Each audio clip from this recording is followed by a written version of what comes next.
इश्रह ली सदरी वयस्सिर ली अमरी वहलुल उक़दतम मिन लिसानी यफ़क़हू क़ौली नहमदुहु व नुसल्ली अला रसूलिहिल करीम अम्मा बाद। आज की इस बेदारी मीटिंग के सदर, इस इलाके की मशहूर शख्सियत, सरगर्म सोशल वर्कर शकील नागपुरी साहब, शहर नशीन पर तशरीफ़ फरमा तमाम ही मजलिस इत्तेहादुल मुस्लिमीन के जिम्मेदार, सामने बैठे हुए बुजुर्ग नौजवान, घरों में बैठी हुई मेरी पर्दा नशीन इज्जत माब मेरी माएँ बहनें, आज की ये जो मीटिंग है, गुज़िश्ता साल मालेगांव म्युनिसिपल कॉरपोरेशन की जो जनरल बोर्ड में घरपट्टी के विषय पर जो एक ठराव मंजूर किया गया था, वो ठराव को तब्दील करते हुए पूरे शहर पर नई घरपट्टी का अजाब डालने की जो कोशिश की जा रही है, उस ताल्लुक से आवामी बेदारी मीटिंग ली जा रही है। देखिए, सियासत जो होती है वो समाज का एक हिस्सा होती है। समाज का हिस्सा कह लो, समाज का आईना कह लो। जब आप सियासत को बगौर देखेंगे तो उसमें पूरा समाज नजर आएगा, और जब आप समाज का मुशाहदा करोगे तो यकीनन उसमें कहीं ना कहीं आपको सियासी पहलू भी नजर आएगा। और सियासत में कई तरीके के कई पहलू होते हैं, तामीराती पहलू होते हैं, समाजी पहलू होता है, माशराती पहलू होता है। आज मालेगांव शहर में जिस तरीके की सियासत हो रही है, मालेगांव शहर के बरसरे इक्तिदार ग्रुप की जानिब से जिस तरीके की सियासत हो रही है, इससे पूरा माशरा, इससे पूरा समाज जो है असरअंदाज हो रहा है। गुज़िश्ता असेंबली इलेक्शन हुआ, शहर ने अपनी सियासी बेदारी का सबूत दिया। मुफ्ती मोहम्मद इस्माइल कासमी को आपने कसीर वोटों से कामयाब किया। जिस तरीके से कांग्रेस ने इलेक्शन लड़ा, अपनी पूरी ताकत झोंक दी, पूरे शहर में अपने रुपये पैसे के जोर पर तंजीमी ढांचे को खड़ा किया।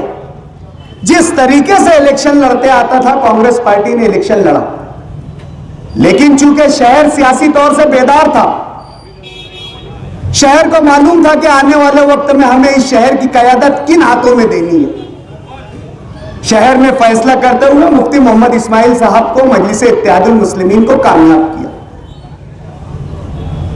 कांग्रेस के एमएलए, चूंकि उनके गुमान में यह बात नहीं थी, कभी ख्वाब में उन्होंने अपनी शिकस्त का तसव्वुर नहीं किया था, उन्हें यकीन था कि वो ताहयात इस शहर के एमएलए रहेंगे, और यकायक जब उनकी कुर्सी खींच ली गई, पैरों के नीचे से उनकी जमीन खसक गई, बौखला गए। सियासत में हार जीत लगी रहती है। जब आपने जीत को खुशी से कबूल किया तो यकीनन अपनी शिकस्त को भी खुशदिली से कबूल करना चाहिए। लेकिन आप देख रहे होंगे कि मालेगांव शहर से साबिक कांग्रेसी एमएलए आज वो कहां है, किधर है, उनका मुझे मालूम नहीं। आज लावारिस घूम रहे हैं अपनी सियासी जमीन तलाश करने के लिए। जब से असेंबली इलेक्शन में उन्हें हार हासिल हुई, मुसलसल शहर से दुश्मनी निकालने का एक सिलसिला शुरू हुआ। कोविड का जमाना था, पूरा शहर कोरोना के कहर से जूझ रहा था। महाराष्ट्र में बंबई को छोड़कर कोरोना के सबसे ज्यादा मरीज मालेगांव शहर में पाए जा रहे थे। एक इंटरनेशनल वायरस हमारे शहर में तबाही मचा रहा था। शहर के ताल्लुक से जो शर पसंद जमाते हैं, जो फिस्ताई ताकतें हैं, जो जाफरानी कुव्वतें हैं, वो शहर पे तरह तरह के इल्जाम लगा रहे थे। कोरोना को जो बजरंग दली, जो आरएसएसी मुसलमानों से जोड़ने की कोशिश कर रहे थे, ये बताने की कोशिश कर रहे थे कि पूरे मुल्क में जो कोरोना आया है, कोरोना का वायरस आया है, वो मुसलमानों के जरिए आया है। शहर अपनी शनाख्त से जूझ रहा था। ऐसे हालात में होना तो यह चाहिए था कि शहर की नुमाइंदगी की जाए, मुसलमानों का तहफ्फुज किया जाए, जो इल्जामात मुसलमानों पे लग रहे हैं उसके बचाव में ये क़यादत आगे आए। लेकिन मैं उस कलेक्टर साहब की मीटिंग में जब 6 पेशेंट मालेगांव में डिटेक्ट हुए, यकायक एकदम पूरा अमला, सरकारी अमला मालेगांव में आ गया। कलेक्टर साहब आ गए, प्रांत साहब आ गए, बॉम्बे से एक डेपुटेशन आ गया। कलेक्टर साहब ने अचानक एक मीटिंग रेस्ट हाउस में रख ली। मुझे भी स्टैंडिंग कमेटी के चेयरमैन की हैसियत से वहां बुलाया गया। जब मीटिंग, राउंड टेबल मीटिंग हो रही थी, उस वक्त यह बात चल रही थी कि कोरोना के पेशेंटों को जो आगे है, इसकी चैन कैसे तोड़ी जाए। कोरोना का जो पेशेंट है, ये जो है, ये फॉरेन कैरियर है, ये बाहर से आया हुआ है। हमें ये कोरोना के हर मरीज को ढूंढना पड़ेगा। तो हमारे साबिक एमएलए कांग्रेस के आसिफ शेख रशीद ये कोशिश में थे कि कैसे ये बात साबित कर दी जाए कि जो पहला पेशेंट है ये उम्रा से आया है और ये सऊदी से लाया है, और उस हज टूर में जिसका नाम अल फिरदौस है, अल फिरदौस के तमाम लोगों को जो है क्वारंटाइन कर लिया जाए। जहां जहां अल फिरदौस टूर से जो लोग हज उम्रा के लिए गए थे, और जो पहला साथी जो एक्सपायर हुआ था कोरोना से, वो जो जिस ग्रुप में था, उस पूरे ग्रुप के लोगों को बुलाकर जो है क्वारंटाइन कर लिया जाए, पूरे घर को क्वारंटाइन कर लिया जाए। ये कौन सा तरीका है? उस वक्त तो क्वारंटाइन के क्या हालात थे, किस तरीके की परेशानियों का सामना करना पड़ता था। पूरे के पूरे घर को आकर उठाकर ले जाया जाता था। उनको खाने की तकलीफ, उनको रहने की तकलीफ, उनको बुनियादी हाजतों की तकलीफ। ऐसे में यह शहर का जिम्मेदार अपनी सियासी हार का बदला निकालने के चक्कर में और दरपे में था। अभी आपने आज के शामनामा में पढ़ा होगा कि मुफ्ती मोहम्मद इस्माइल कासमी साहब ने जो मरकजी हुकूमत की जानिब से एक तफ्तीशी रिपोर्ट आई है कि मालेगांव शहर में 2019 में एक बर्मा नजाद शहरी जो सऊदी में रहता था, जिसका कीमती पत्थरों का कारोबार है, वो मालेगांव शहर में किसी समाजी तकरीब में आया था। वो समाजी तकरीब में मुफ्ती मोहम्मद इस्माइल साहब की मुलाकात हुई। मामला 2019 का है। मुफ्ती मोहम्मद इस्माइल साहब ने मुलाकात की। मालेगांव के दीगर जो समाजी और जो सियासी शख्सियत थे, उन्होंने उस शख्स से मुलाकात की, इकबाल नामी शख्स से। लेकिन ये शख्स शेख आसिफ असेंबली इलेक्शन हारने के बाद मरकजी हुकूमत के महकमे पुलिस महकमे में जाता है और मरकजी हुकूमत के होम मिनिस्टर को यह कंप्लेंट करता है कि हमारे मालेगांव शहर का एमएलए, जो एक मजहबी रहनुमा भी है, जिसका कई मुल्कों में दौरा भी हुआ है, जो जमातुल उलमा नामी तंजीम से जुड़ा है, वो शख्स मालेगांव के सऊदी के बर्मा नजाद से उसका ताल्लुक है, और हो सकता है वो बर्मा नजाद दहशतगर्द हो या स्मगलर हो, उसकी चौकसी की जाए। ये कहां जा रहा है? ये नुमाइंदगी किधर जा रही है? कि आप शिकस्त खोरदा हो, आप हारे हुए हो, लेकिन कभी इस शहर ने आपको जिम्मेदारी दी थी, कभी इस शहर ने अपने तकदीर को आपके जिम्मे सौंपा था, कभी यह शहर ने आपसे उम्मीदें लगाई थी। यह शहर ने आपको, आपके वालिद को, आपकी वालदा को, आपके चचा को, आपके भाइयों को नुमाइंदगी दी। यह शहर के आप पर एहसानात है। यह शहर अपनी मिल्ली तशख़्ख़ुस रखता है, यह शहर अपनी मिल्ली पहचान रखता है, यह शहर अपनी मजहबी पहचान रखता है। आप उस पहचान के साथ खिलवाड़ कर रहे हैं, उस तशख़्ख़ुस के साथ खिलवाड़ कर रहे हैं। आज आप पूरे शहर को एक आग में झोंक रहे हो। आज आप फिस्ताई ताकतों के उस इल्जाम को या आप तकवीयत पहुंचाने की कोशिश कर रहे हो कि मालेगांव शहर में जो है बांग्लादेशी रहते हैं। आज एक शरपसंद मचिंद्र शिर्के ने जो ऑटो को काटा गया है वो तमाम ऑटो को रिकॉर्ड के तौर पर जमा किया है महती अधिकार से, और उसने इल्जाम लगाया है कि वहां की जिम्मेदार सियासी जमातें कह रही है कि मालेगांव शहर में 1 लाख वोटें पड़ी हुई है। तो मालेगांव शहर में ओरिजिनल वोटर्स नहीं है, तो मालेगांव शहर में बांग्लादेशी रहते हैं। अमित शाह इल्जाम लगाता है कि हैदराबाद में बांग्लादेशी रहते हैं। यहां पर हमारा साबिक एमएलए हमको इस इल्जाम में झोंक रहा है। यह क्या है? यह सिर्फ और सिर्फ सियासी दुश्मनी है। जब से ये इलेक्शन हारे हैं मुसलसल इस शहर से दुश्मनी लेने के दर पे, मुसलसल इनकी कोशिश यही है कि कैसे इस शहर को हैरान किया जाए, परेशान किया जाए, कैसे तकलीफ में डाला जाए, कैसे मुसीबत में डाला जाए, कैसे इनको कल्बी सुकून मिले अपनी शिकस्त का, कैसे इनकी कसक दूर हो, कैसे जो दिल में तपिश है वो ठंडी हो, ये कोशिश की जा रही। और आज वापस चोला बदल के आए, आज वापस अच्छे होकर आए, आज वापस ये कोशिश कर रहे हैं कि मैं वापस लोगों में जाऊं।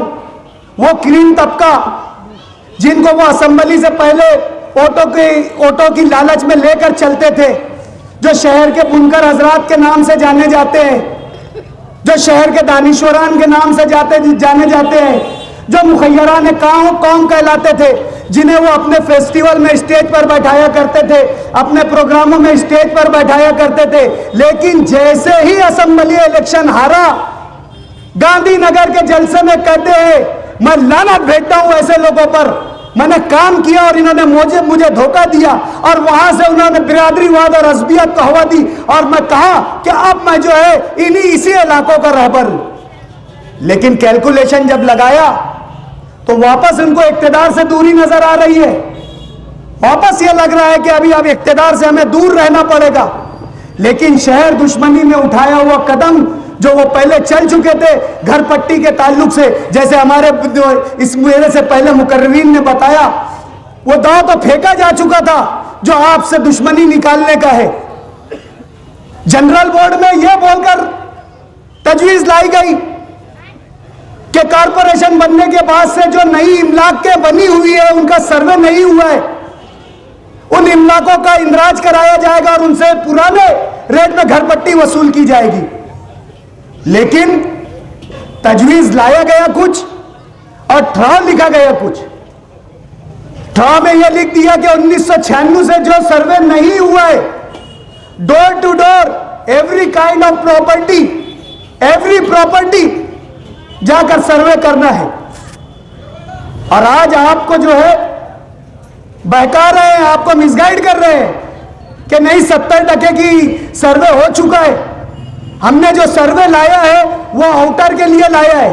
लेकिन मेरे दोस्तों, अल्लाह ने हमें इल्म दिया है, तालीम दिया है, इसीलिए हमारे बड़े कहते थे ना कि जहालत ला इलाज मर्ज है। ये जाहिलों को मालूम नहीं कि इन्होंने क्या ठहराव करके दिया है और क्या कंडीशन में इन्होंने ठेकेदार को ठेका दिया है। इन्हें तो यह भी नहीं मालूम कि प्रशासन ने इनको बेवकूफ बना दिया, प्रशासन ने अपनी चाल चल दी, ये प्रशासन की साजिश का शिकार हो चुके। आज घर घर सर्वे किया जाएगा, जो मस्जिद है, जो मदारिस है, आपके कारखाने, आपकी साइजिंग, आपकी हर इमलाक का सर्वे किया जाएगा। और जो 1996 से रुकी हुई है घर पट्टी, उसका फर्क आपसे जो है वसूल किया जाएगा। यह सिर्फ और सिर्फ सियासी दुश्मनी में हो रहा है। यह सिर्फ इसलिए हो रहा है कि आपने इन्हें 2019 के असेंबली इलेक्शन में शिकस्त दे दिया, आपने इन्हें इनकी औकात बता दी। जो ढोंग ये कर आए थे, जो लिबादा ओढ़ कर आए थे, जो खौल पहनकर आया था, आपने वो खौल को, वो शेल को तो इनकी शिकस्त की रूप में तोड़ दिया। इन्हें आपने एमएलए बनाया। इनको एमएलए बनाने के ज़िमन में मुझे एक कहानी याद आती है कि एक लोमड़ी थी, वो जंगल में रहते हुए शेर की सरबराही को पसंद नहीं करती थी।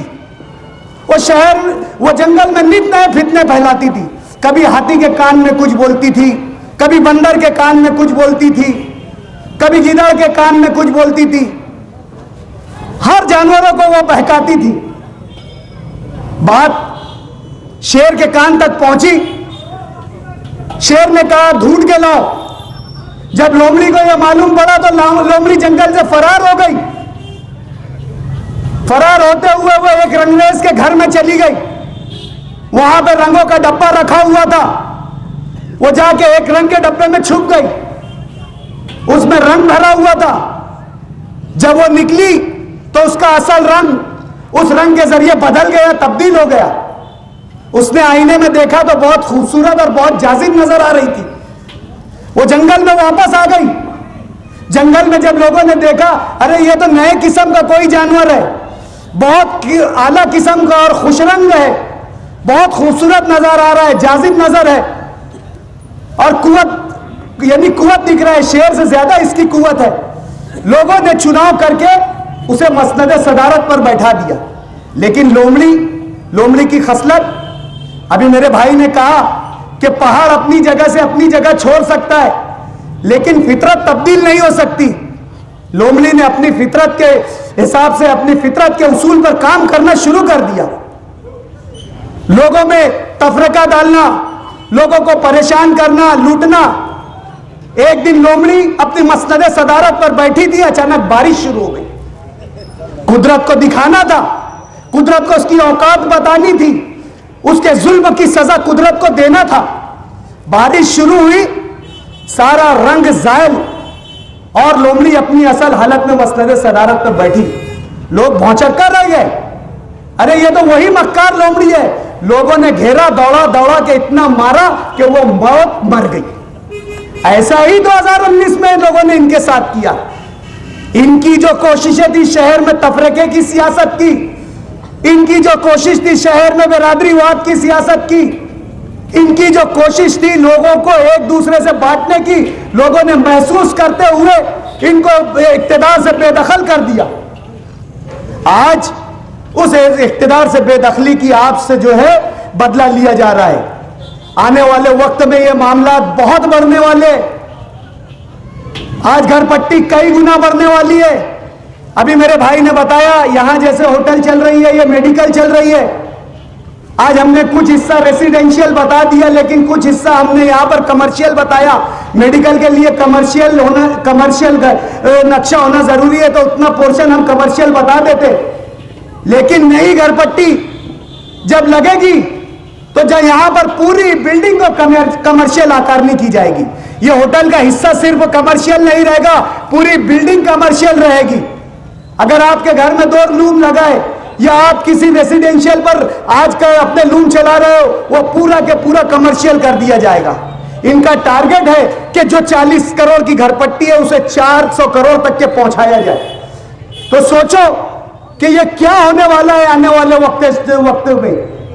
आज ये निकले मुफ्ती मोहम्मद इस्माइल साहब की क़यादत को कमजोर बताने के लिए, फिर वही पुराना राग अलापने के लिए आज गली गली मोहल्ला मोहल्ला जाकर सियासत की जा रही है।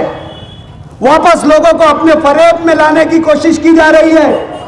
लेकिन मेरे दोस्तों, इस मौके पर मुझे एक शेर याद आ रहा है कि वो धूप ही बहुत बेहतर थी ये छांव घनेरी से, वो जिस्म जलाती है ये रूह जलाती है। आप रूह को जलाते हो, हमारी कोई भी क़यादत अगर जिस्म जला रही है, इंशाल्लाह उसका मरहम और मदावा हो जाएगा। लेकिन जो रूह की तरह आप तकलीफ देते हो, वो ये शहर कभी नहीं कबूल करेगा।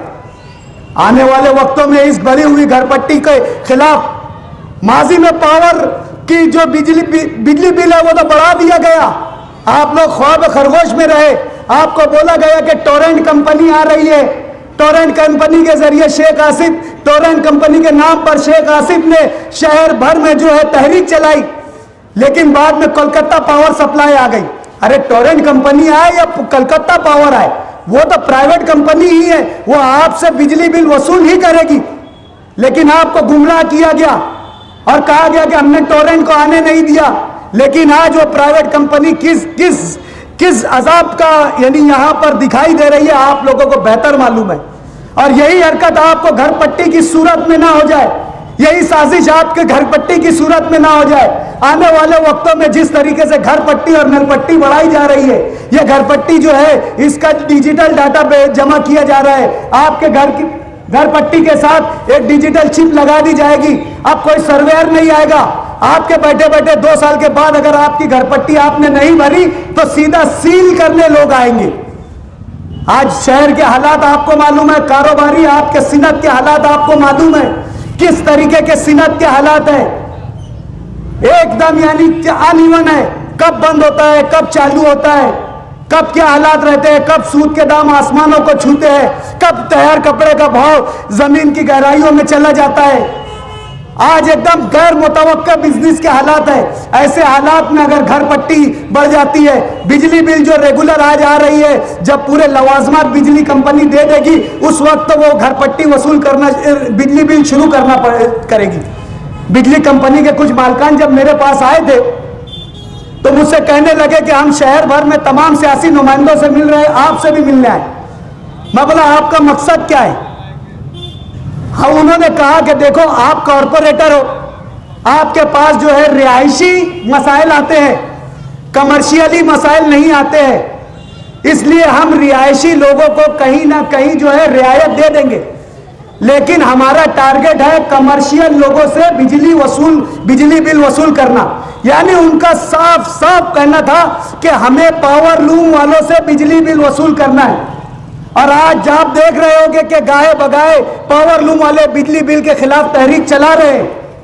आने वाले वक्तों में अगर आप बेदार नहीं हुए, आप इस घर पट्टी के बढ़ते हुए आजाब को महसूस नहीं किया, जो साजिश आपके खिलाफ की जा रही है, अगर आपने इसको महसूस नहीं किया तो यकीनन एक वक्त आने वाला है कि कभी बिजली बिल वाले आपका प्रॉपर्टी सील करके चले जाएंगे, तो कभी पानी पट्टी वाले आपकी प्रॉपर्टी सील करके चले जाएंगे, तो कभी घर पट्टी वाले आपकी प्रॉपर्टी सील करके चले जाएंगे। मुफ्ती मोहम्मद इस्माइल साहब और मजलिस इत्तेहादुल मुस्लिमीन और मेरा खानवादा बहुत ज्यादा अवामी तहरीकों का कायल नहीं है। हम बहुत ज्यादा अवामी तहरीकों को छेड़ते नहीं है। जो मसाइल होते हैं, अल्लाह ने हमें इतनी कुव्वत और ताकत दी है कि हम हमारे बलबूते पर हल कर लेते हैं। लेकिन ये मसला आप लोगों का है, आम लोगों का है, आप लोगों का है। इससे हर घर हर फर्द मुतासिर होने वाला है। अगर आने वाले वक्तों में घर पट्टी बढ़ जाती है तो यकीनन जो हमारे यहाँ पे पैसा जमा पूंजी करने की रिवायत है कि किसी शादी ब्याह के लिए, किसी तीर त्योहार के लिए, किसी नागहानी आफात के लिए जो पैसा जमा किया जाता है, यकीनन ये तमाम पैसे हमारे टैक्सों में चले जाएंगे और हम हमारी जरूरतें पूरी नहीं कर पाएंगे। ये तमाम बातों को महसूस करते हुए हमने ये तमाम बातें मुफ्ती मोहम्मद इस्माइल कासमी साहब के गोशे गुजार की। मुफ्ती मोहम्मद इस्माइल साहब ने मामले को समझा, मामले की गहराई को समझा, कमिश्नर से गुफ्तगू की, अपने फर्जंद को मेरे साथ भेजकर डिप्टी कमिश्नर नितिन कापड़नी से मालूमात हासिल की। पूरी मालूमात हासिल करने के बाद जब इसका लुब्बे-लुबाब मुफ्ती मोहम्मद इस्माइल साहब ने निकाला तो ये कहा कि अगर बरसरे इख्तिदार बजिद रहा, बरसरे इख्तिदार अगर घर पट्टी बढ़ाने में बजिद रहा, उनकी नीयत है कि घर पट्टी बढ़े और उनका करप्शन, उनका कारोबार चलता रहे, और इसके लिए वो पीछे नहीं हटेंगे। और अगर वो पीछे नहीं हटे तो हम आवाम में इसकी बेदारी पैदा करेंगे और कॉरपोरेशन को इस बात के लिए मुतनब्बा करेंगे कि आने वाले वक्तों में अगर आपने घर पट्टी सर्वे नहीं रोका या आप जो घर पट्टी के जो शरह जायद करने वाले उसको अगर जो है वैसे ही नहीं रखा तो हम इसे तहरीक की शक्ल देंगे। और यकीनन मैं समझता हूं कि बरसरे इख्तिदार इस बात को मानेगी नहीं। आने वाले वक्तों में हमें इस जो ये चालू है इसे तहरीक की शक्ल देना होगी, बेदार रहना होगा। आज इन्हें इस बात को, इस मसले को आपको हर एक से चर्चा करनी होगी, हर एक से इस पर आपको गुफ्तगू करना होगी, बेदारी लाना होगी।